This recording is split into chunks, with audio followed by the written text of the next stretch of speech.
Good day, sir. Yeah, good day. How are you? I'm fine, thank you, sir. Sir, please, I have a question for you. Go ahead, please. As an academic juggernaut, what advice do you have for Nigeria in 2023? You see, as a monumental colossus and a Brobdingnagian egghead, let me verbalize and enunciate my undaunted apologia as we both natter and confabulate in this gravitas harangue or colloquy.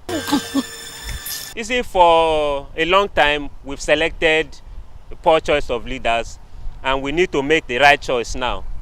For donkey years, we've selected a plethora of leaders that are filled with porcupine and whopper pocky. No wonder you refer simple arithmetic in school. Leaders that have camouflaged and obscured the dinkum oil from the hoi polloi in Nigeria and concealed it in an agbada of terminological inexactitude. Iteto. Jesus!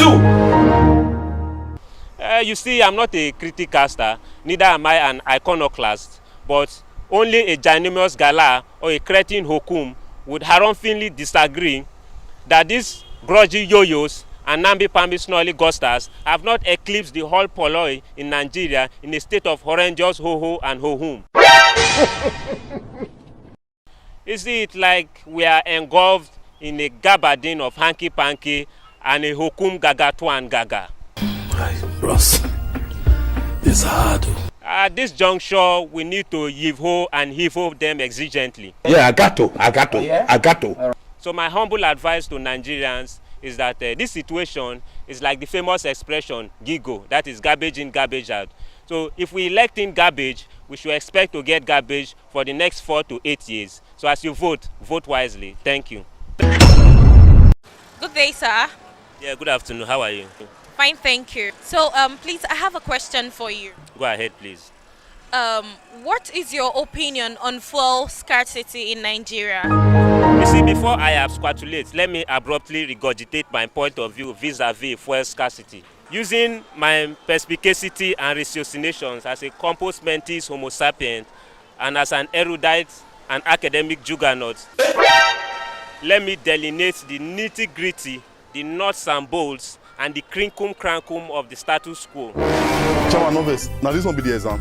You see, this is not me venting out my garrulity and loquacious monomania in this tete-a-tete. You see, I would never intentionally obfuscate, befuddle, becloud and bonfuzzle Nigerians in a fog and canopy of obnubilation and ago-bago malaki. Now, let me digress to the crux and focal point of this colloquy. It is dismally lugubrious and dolorously lachrymose that the premium motor spirit, or if you have the proclivity and propensity to refer to it with the layman's nomenclature, which is fuel, is no more ubiquitous. And concomitant to that, the price keeps burgeoning and mushrooming as a corollary to the scarcity. Just relax. Now let me demystify and delineate as I pilot and paddle you through this expository legato peregrination of rebarbative rigmarole. Is he why the craze? See, the government have prefabricated, galvanized and plummeted the economy into a gargantuan cataclysmic hibernation. What is the meaning of this? Somnolence and discombobulated economic harmattan that has consequently culminated and catavated into a cantankerous and nefarious ruckus. If I decide to release this vertical one, The only way to vanquish this elephantine gargantuan quandary is to deracinate and obliterate the maleficent, shonky and mendacious scolligosters and substitute them with dinkum compos mentis homo sapiens. Thank you. All the French, Germany, Greek, and all these things that you speak, plus your exposure and educational background, I wonder why you have not made it in life. Good day, sir. Yeah, good day. How are you? Fine, thank you, sir. Sir, I have a question for you. Who do you think should be the next president of Nigeria in the upcoming election in 2023? Well, first and foremost, let me vociferously and vehemently regurgitate and extensively vent out my calibrations, hypotheses, and adumbrations while I meticulously disembark my vox and rigorously consensus opinion in this tete-a-tete. You see, it is sardonically lugubrious and egregiously abysmal that for a month of Sundays and donkey years, the Wailom and Kwandam politicians that have previously inhabited the presidency seat in Nigeria have perfunctorily, advertently, and inadvertently drove the economy of the country in a retrograde and doddering manner. Oh my God. It is a crummy and execrable modus vivendi and modus operandi of rulership without giving full attention or a listening ear to the vox populi in Nigeria. You see, at this point, it's like we need divine intervention. Nigeria is not for you. Because we are dredged and submerged in a namby-pamby prosopagnosia of rulership.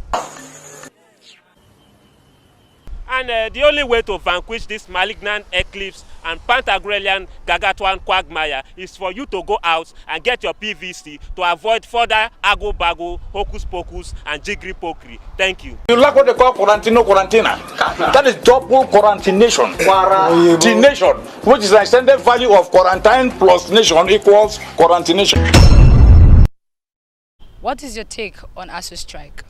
You see, this strike is a gargantuan fluxinal helipilification, and it brings pain like pneumonitra microscopic silicovolcanoconiosis.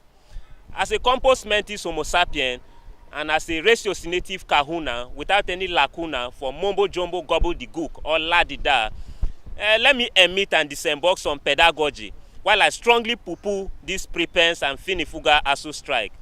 You see, as I confabulate my consensus kibitz in this corero or colloquy, I want to beseech and supplicate that the government should kibosh and kibosh this strike exigently.